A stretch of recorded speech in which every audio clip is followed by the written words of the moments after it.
Well, today I finally got up the nerve to try my new lathe, but unfortunately it came with some pretty cheap tools, so I had to go and buy some tools at Canadian Tire. So we shall see.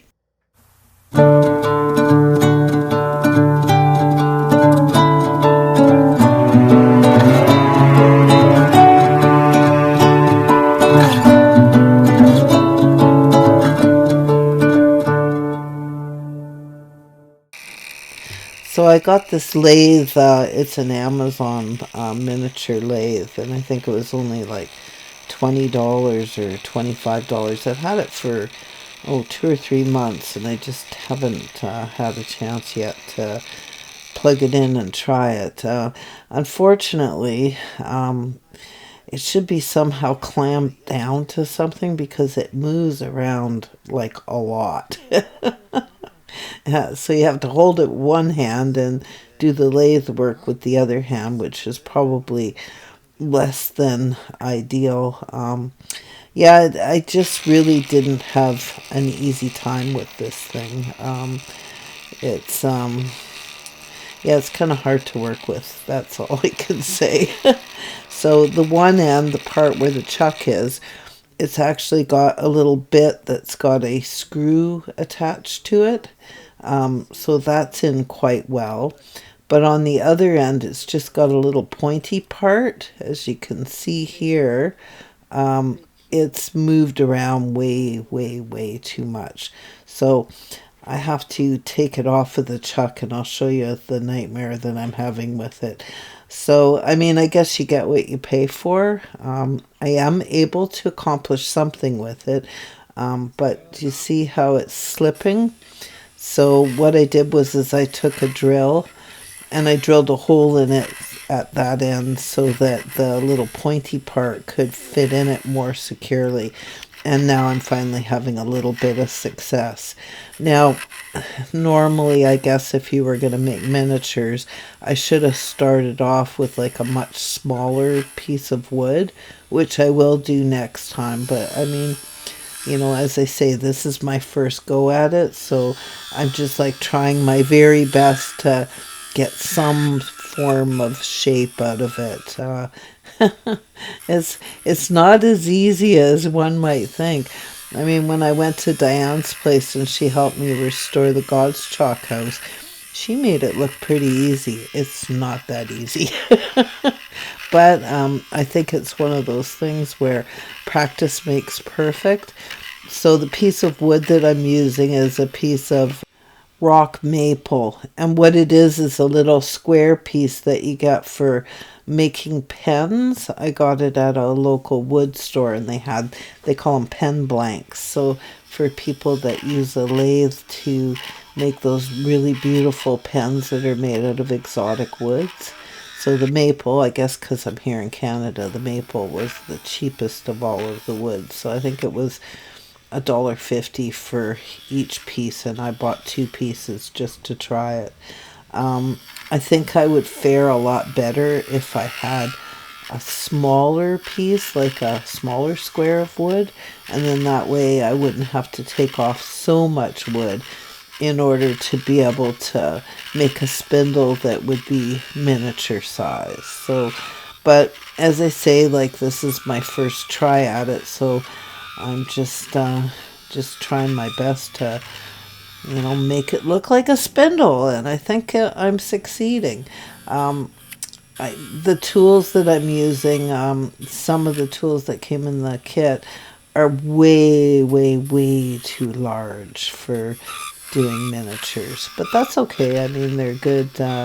They're good tools to do wood carving, anyways. So it's always handy to have. I mean, a girl can't have too many tools, right? So, so I'm just trying to give it a little bit of a shape, and it is kind of neat the way it works. So I have used the lathe in the past, but I used it with wax on it to make rings, to do some lost wax casting. So doing wood is certainly a lot more difficult than turning wax.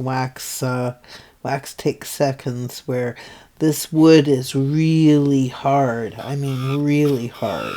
So it takes quite a while even to get the square to be round. I mean, I cut into the part of the video where it was already rounded off, but it took a long time. Like this little piece, which is, barely anything really, this little piece took me a good 25 minutes to do.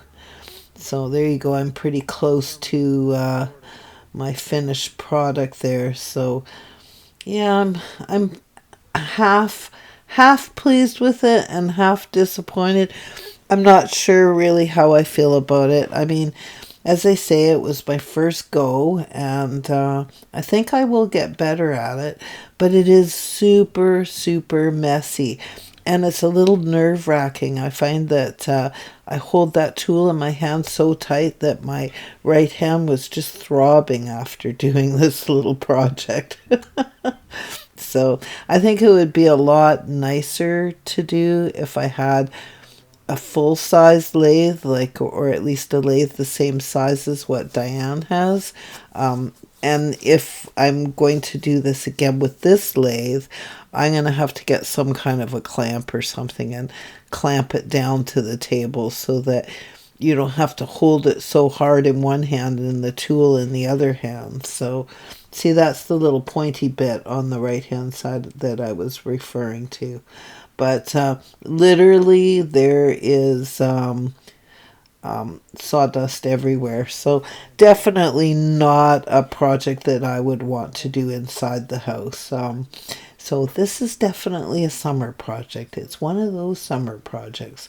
There's no way I would do this inside. Just move my hairbrush out of the way. So I've got my little saw out, and I'm just going to cut off the bits that I want to keep. So, I maybe shouldn't have made something out of my first spindle, but you know what? I just didn't want it to go to waste. So there's the piece that I'm going to keep. So got some sandpaper, and I'm going to make it perfectly flat on the top and on the bottom.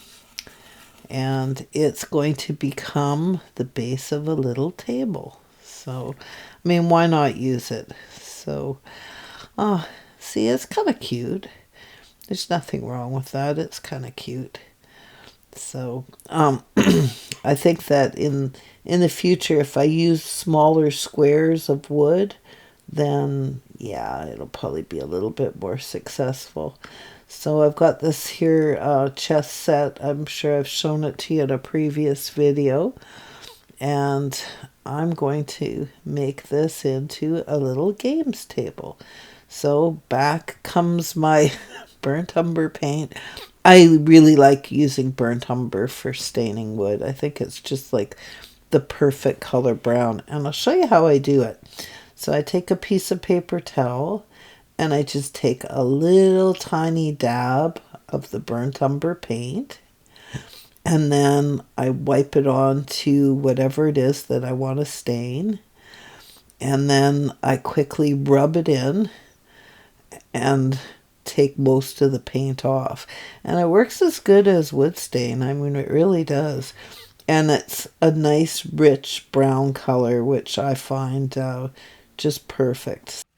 And the nice thing about staining wood this way is this stuff easily wipes off of your hands. Wood stain kind of tends to really stain your skin. So, and I do have those little furniture wood stain. I guess they're like little magic markers that you can use for touch-ups. I do have those, but that wouldn't be very easy to use on a spindle because you got to get into all those little tiny grooves. So I'm just kind of wiping this on, making sure that I've got good coverage. And yeah, I think it looks pretty good. We shall see. I'm going to have to go on the hunt for some smaller pieces of wood. Problem is I don't have a table saw, so that makes things a little bit difficult. So maybe I can get Diane to rip me down a few pieces of smaller wood so I can try my hand at doing some tiny little spindles. Be kind of neat to try and make a miniature chair, or maybe even a miniature table like with 4 legs. So this is a pretty chunky base for a table on any scale. So, but I think it'll look cute. Just trying to get it into every nook and cranny and wipe up all the excess so that it's not streaky. And there you go. That's what it looks like. So that's the plan, is to put this on top and make it into a little games table, which I think will be all right. We'll see. So it is a little dull because, of course, the acrylic paint dries very flat. So I let it dry for about an hour, and then I came back with this high gloss varnish and put a little bit into a ceramic. That's one of my bird dishes, little ceramic dish, and I'm just going to paint it with some high gloss varnish to make it look more like a piece of furniture. So actually I'm kind of tickled with it. I wasn't sure when it was just the raw wood, but now I've got it stained and a little bit of varnish on it. It's kind of growing on me. So yeah, it looks a little bit better now. It's got a little bit of gloss on it. So I'm just going to paint that on and let it dry for a couple of hours. The nice thing about this brand of varnish, you don't have to leave it overnight. It actually sets up pretty quickly. So maybe an hour and a half. And then I'll be able to assemble my little table. So I took out the Elmer's wood glue, and I glued the base of the table to the little games piece, and there you go. I'm actually kind of pleased with the way this looks. It's quite different. I mean, definitely no one else has one of these in their dollhouse. Ay, ay, ay. So, and there it looks with the little chair. I have to give you a side view so you can see it a little bit better. Let's see here. There you go. Not too shabby. I'm actually quite pleased with that. And it really doesn't look that bad out of scale. I think it looks pretty cute. So, and it'll have to have a home in one of my doll houses. I have to say, I'm way more pleased with this than I thought I would be. Yeah, it's okay. If you enjoyed today's video and would like to help support my channel, you can do so by buying me a coffee. Just go to www.buymeacoffee.com/LisaDobo. A huge thank you to everyone that's been supporting me on buymeacoffee.com. If you haven't already subscribed to my channel, please subscribe and hit that like button. And don't forget to hit the notification button. I'm almost at 1,000 subscribers. You have no idea how cool that is. Well, thank you very much and have the best day ever.